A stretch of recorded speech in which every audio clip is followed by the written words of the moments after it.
In this lecture, we are going to create our first ASP.NET Core on our Mac OS X. We're going to create a console app, and then we're going to create a scaffolded ASP.NET Core application utilizing Yeoman. Right here, I'm on Microsoft.com/net/core Mac OS X. This demonstrates how to install .NET Core on Mac OS X. As you can see right here, I'm going to walk you through some of these. Right-click here and open in a new tab. You have to go ahead and install Homebrew. And once you install Homebrew, then you can install the packages associated with that. Copy this via the terminal. And then once you copy that via the terminal, then you're going to run these commands of brew update, brew install OpenSSL, and brew link force OpenSSL. Then what you're going to want to do, and I'm going to demonstrate this real quick, is I'm going to open up the terminal. And once I open up the terminal right here, there's one thing that you have to run, and the nice thing Microsoft does is they've created a script for you to remove previous versions of .NET Core on your device. So I want you to open this in a new tab.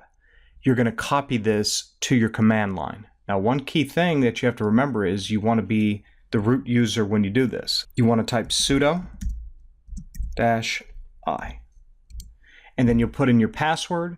Once you're under the root user, then you can run this command. If you are not the root user, this command will not install. And as you can see from the script, it will define that to you. But just by trial and error, make sure that you are the root user associated before you run this script. So right here, this is what you'll run after you've installed Homebrew and you've installed OpenSSL. Then you're going to install and use the official package installer associated on your device, and it will put it in your path. You'll come over here, you'll click this, and you'll see it download over here. Now I already have this installed, but just to show you, this is what you're installing, the .NET Core CLI. You'll run through the installer, and once you do that, you'll have the .NET Core CLI on your device, and then from there, you can build your ASP.NET Core applications. So let's go ahead and close that. So I have my terminal over here, and what I'm going to type is cd squiggly line desktop.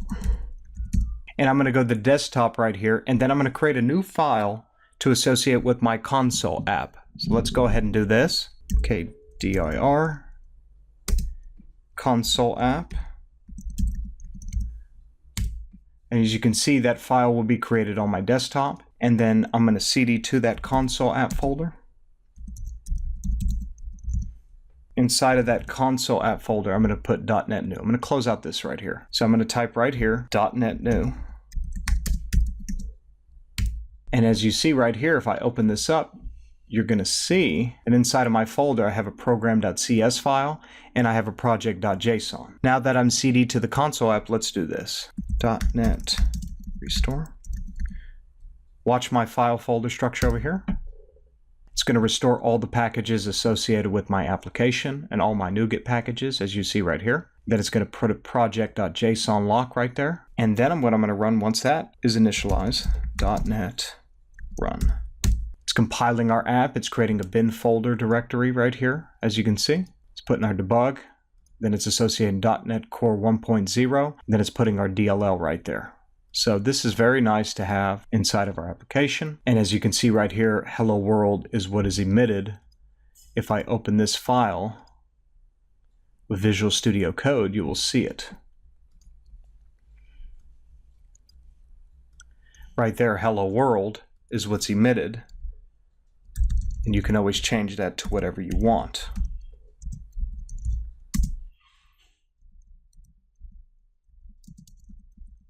Save it.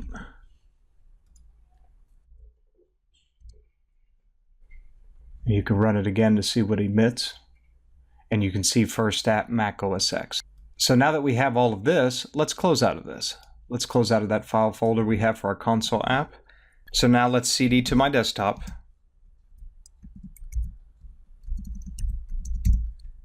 Remember that you have to update Yeoman and you have to update the Yo ASP.NET generator. Once you do those first two items, you can always reinstall them or just run the update commands so that you can generate the new ASP.NET Core application type. So let's go ahead and let's type Yo ASP.NET.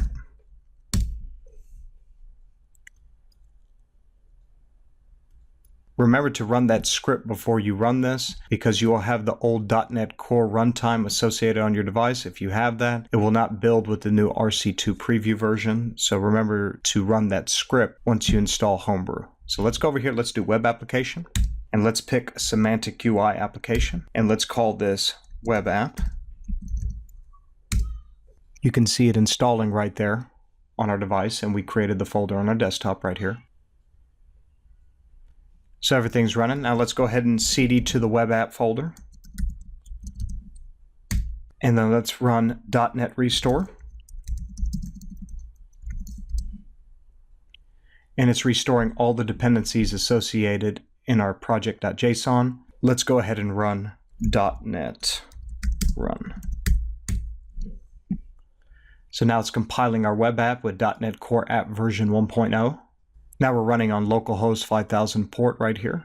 Let's open the URL. Give it a second while it loads.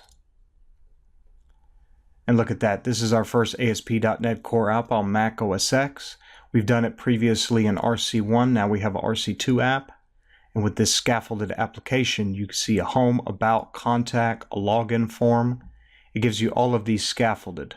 And then you have a sign up form right here. And then if you go to your web app folder, you'll see all the dependencies, which we will delve in subsequent lectures. In the next lecture, we will delve into the differences between RC1 and RC2 version of ASP.NET Core. There's not huge differences, but we need to go ahead and look at that so that when we start building our project utilizing MVC, Web API, AngularJS 2.0, we understand what's going forward in ASP.NET Core. I want to thank you for joining me in this lecture. Have a nice day.